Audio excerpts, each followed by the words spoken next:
আমার বাতিজার সম্পদ, বাইফুতের সম্পদ আমি জোর করে আত্মসাৎ করে ফেললাম।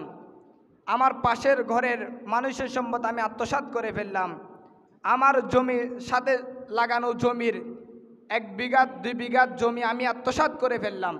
আল্লাহ বলে, বান্দারে তোমরা এটা মনে করিও না তোমরা জমিন আত্মসাৎ করো নাই, সম্পদ আত্মসাৎ করো নাই, বরং তোমরা এক একটা আগুনের গোলা, আগুনের শিকা গ্রহণ করেছো।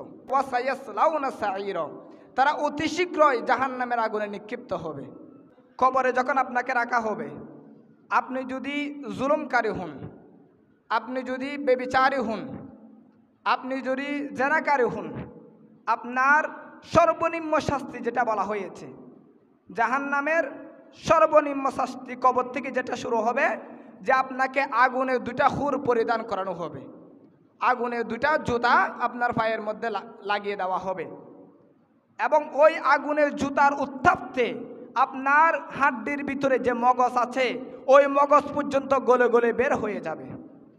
ইন্নাল্লাযীনা ইয়াকুলুনা আমওয়ালাল ইয়াতামা, আল্লাহ বলেন যারা জোর করে এতিমের সম্পদ গ্রহণ করেছে, এতিমের সম্পদ ভক্ষণ করেছে, যারা জোর করে মানুষ থেকে ধন সম্পদ আত্মসাৎ করেছে, মানুষের উপর জুলুম করেছে, আল্লাহ বলেন ইন্নামা ইয়াকুলুনা ফি বুতুনিহিম নার, তারা এতিমের সম্পদ গ্রহণ করে নাই, এতিমের সম্পদ ভক্ষণ করে নাই, অন্যের উপর জুলুম করে তার সম্পদ ভক্ষণ করে নাই, গ্রহণ করে নাই, বরং তারা এক একটা আগুনের শিকা গ্রহণ করেছে। উচ্চ আওয়াজে বলুন নাউজুবিল্লাহ। দেখেন আল্লাহ বলেন, বান্দারে তোমরা যে মনে করতেছো যে অন্যের সম্পদ আমি ভোগ করে ফেলাম, আমার বাতিজার সম্পদ, বাইফুতের সম্পদ আমি জোর করে আত্মসাৎ করে ফেললাম, আমার পাশের ঘরের মানুষের সম্পদ আমি আত্মসাৎ করে ফেললাম, আমার জমির সাথে লাগানো জমির 1 বিঘা 2 বিঘা জমি আমি আত্মসাৎ করে ফেললাম। আল্লাহ বলে, বান্দারে তোমরা এটা মনে করিও না তোমরা জমিন আত্মসাৎ করো নাই, সম্পদ আত্মসাৎ করো নাই, বরং তোমরা এক একটা আগুনের গোলা, আগুনের শিকা গ্রহণ করেছো। বড় করে বলুন নাউজুবিল্লাহ।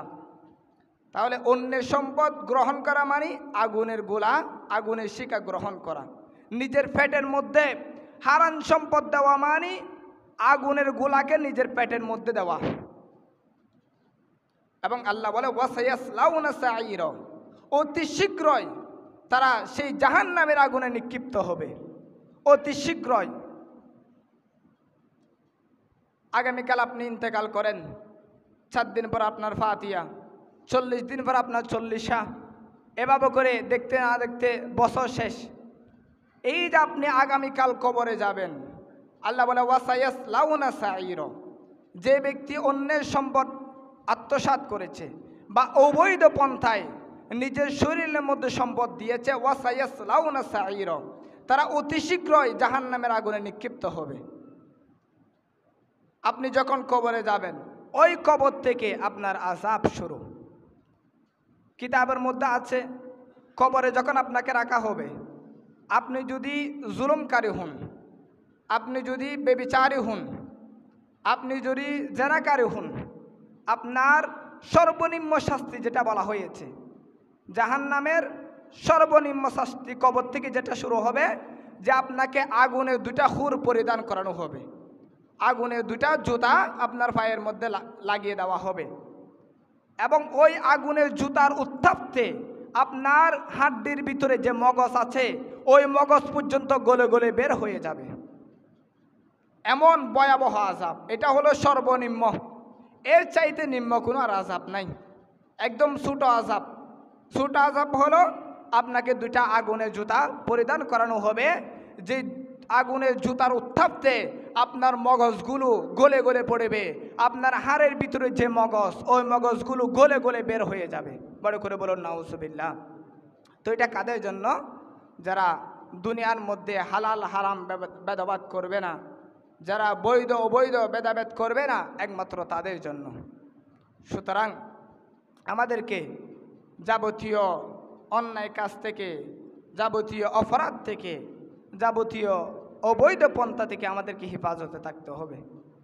আমরা যদি এর মধ্যে নিজেকে সম্পৃক্ত রাখি, সম্পৃক্ত করি, তাহলে আমরা ধীরে ধীরে জাহান্নামের দিকে ধাবিত হচ্ছি।